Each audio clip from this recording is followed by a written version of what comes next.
Hello student, आज हम देखो करते हैं single stage RC couple transfer amplifier का। तो प्रैक्टिकली करते हैं, उसमें देखते हैं लैब में। ये इसमें लगे हुए एसी मिली वोल्ट मीटर है, इसके लिए हमें नीड पड़ेगी ऑडियो फ्रीक्वेंसी है और एक और दो क्या है इसमें एसी मिली वोल्ट लगे। और ये लगा हुआ है हमारा जो single stage 2 RC couple amplifier है। इसमें जैसे कि हमने सर्किट बना रखा है, इस सर्किट का जो पॉजिटिव सिरा है, जो बेस है, उस बेस का वायर किससे जुड़ रखा है हमने हाई वोल्टेज के एसी वोल्टेज से। ठीक है, इसी का दूसरा सिरा हाई वोल्टेज के दूसरे एसी वोल्टेज से। इसी प्रकार इसका जो ये नेगेटिव सिरा है जो अर्थ से जुड़ा हुआ है, वो किससे जोड़ दिया है हमने एसी से दूसरे वाले सिरे से।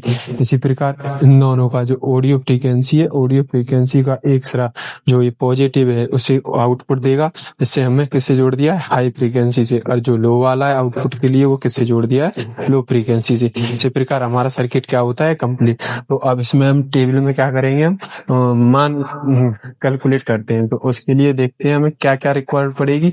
तो इसमें रिक्वायर्ड आप लोगों को मैंने सामने बता दिए कि दो एसी वोल्टेज मिली चाहिए और एक हमें क्या चाहिए ऑडियो फ्रीक्वेंसी, और एक हमें क्या होना चाहिए two stage RC couple and transfer amplifier. इसमें हम सिंगल स्टेज भी बना सकते हैं और डबल स्टेज का भी बना सकते हैं। तो अब हम सिंगल स्टेज का देखते हैं। उसके लिए ये टेबल है, टेबल में मान कुछ नोट किए हुए।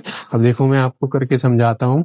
इसमें जैसा कि दे रखा है फ्रीक्वेंसी और इसमें क्या आउटपुट वोल्टेज, इसका हम डिवीजन निकालेंगे और रेंज निकालेंगे कितने डिवीजन पे आ रहा है। तो 0.2 डिवीजन पे आ रहा है। इसमें हम मान इस पे रीडिंग कर रखा है तो कितने 10 वोल्टेज पे, 10 वोल्टेज पे। तो इसका बीच वाला स्केल लेंगे कितने पे 10 है, तो एक जो 2 का होगा 2/10, तो इसका एक का मान क्या निकल गया 2.2, इसका वोल्ट पर डिवीजन निकल आएगा। ठीक है, तो इससे क्या करेंगे हम मान इनमें मल्टीप्लाई करते जाएंगे। तो हम कितनी फ्रीक्वेंसी लेते हैं इसमें 50 फ्रीक्वेंसी। तो इस पे सबसे पहले हम इस पर क्या करेंगे, हम बंद करेंगे। बंद करने के बाद इसको हम कितने पे लाएंगे 50 पे। और इस वाले को जो एसी दूसरा वोल्ट मीटर है इधर लगा हुआ है ऑडियो फ्रीक्वेंसी के पास, इसे हम कितने पे कांस्टेंट कर लेते हैं 2 से। इसके लिए कांस्टेंट करने के लिए हम ये 8 जो लिखा हुआ है, इससे हम क्या करते हैं 2 पे कांस्टेंट करते हैं। आप देख सकते हो किस प्रकार। अभी हमने 2 पे कांस्टेंट कर ली। अब आप यहाँ पे रीडिंग देखिए इसकी। तो ये 2 और 12 13 पे है। तो इसी प्रकार हमने क्या कर ली, रीडिंग नोट कर ली। ये रीडिंग क्या है इनमें नोट है। तो एसी वोल्टेज के कारण ये क्या होती है घटती बढ़ती रहती है, उससे कोई इफेक्ट नहीं पड़ेगा। ठीक है, तो इसी प्रकार हम क्या करेंगे अगेन, फिर इसे क्या करेंगे हम 60 वोल्टेज पे देखेंगे। परंतु आपको इस कांस्टेंट पर ध्यान रखना है, इस कांस्टेंट पर आपको ध्यान रखना है। कितना कांस्टेंट लिया हुआ, इसमें एक कांस्टेंट मान लें आप, कोई भी यहाँ 1 पे मान ले 2 पे मान ले, एक कांस्टेंट कर दें। ठीक, उसी पे आपको बार बार, अगर ये चेंज हो जाता है तो इसको आपको बार बार कांस्टेंट करना है। उसके बाद आपको दूसरे एसी वोल्ट मीटर के उसमें मान में रीडिंग देखनी।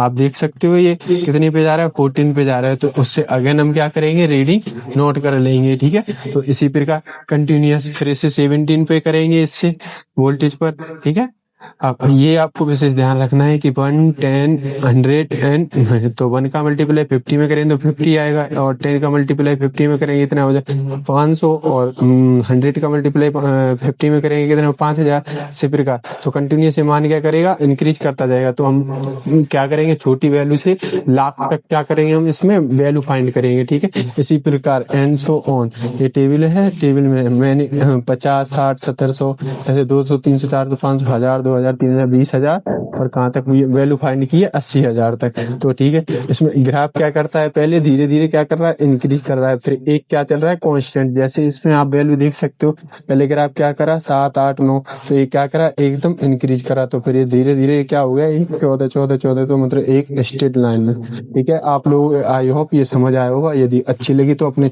दोस्तों से भी शेयर करें।